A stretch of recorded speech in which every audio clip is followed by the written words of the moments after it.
Air pollution is the second biggest threat to health in Ghana. Exhaust fumes from the transport sector alone is responsible for almost half of Accra's particulate concentrations. The city of Accra is one of the most heavily polluted places in the country. The WHO estimates that more than 28,000 Ghanaians die prematurely every year as a result of air pollution. Children in urban schools often endure the adverse effects of vehicle fumes.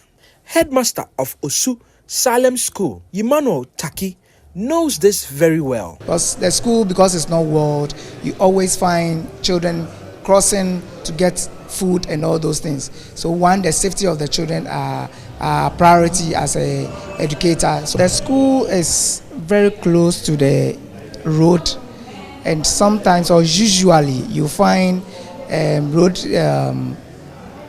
cars parking in the school and around the school area. For stakeholders, their interest is to move from pollution to solution. I think for now, let's look at these 6 strategies and see which one that we can implement here. City engineers and technocrats pulled from some of the municipal assemblies in the streets of Accra as members of a workshop organized by Clean Air Fund and Global Designing Cities Initiative. The goal is to assist engineers in discovering innovative approaches to prioritize pedestrian mobility and eliminate pollution within communities. In some countries, vehicle lanes have been repurposed to bicycle lanes. Vehicles in other countries are banned from using certain roads at certain times. In Ghana, 2 schools from Osu will benefit from the initiative.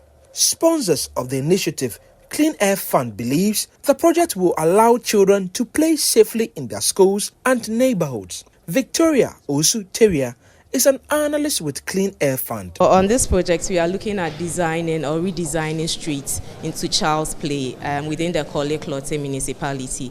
In the course of that, we'll be measuring air quality concentration levels. So that will be done before the start of the project, the designing itself, during the designing, and then post the designing. So we'll be able to identify pollution hotspots levels. Program Manager of GDCI, Hayreton, explained how this will be done. Do is start with a pilot project, select one school, and see if we can create a safe space for kids to play, removed from air pollution, and then showing the results so that we can implement these kind of projects in different parts of the municipality as well. So how soon can we see any of those projects come to life? In the next months, we'll be doing some design projects, so we'll be sharing that with the community as well. However, Hayreton is expecting some challenges along the way. There are areas in the neighborhood where there is no sidewalk space and people are forced to walk on the roadbed. We think this creates a road safety risk in addition to air quality issues.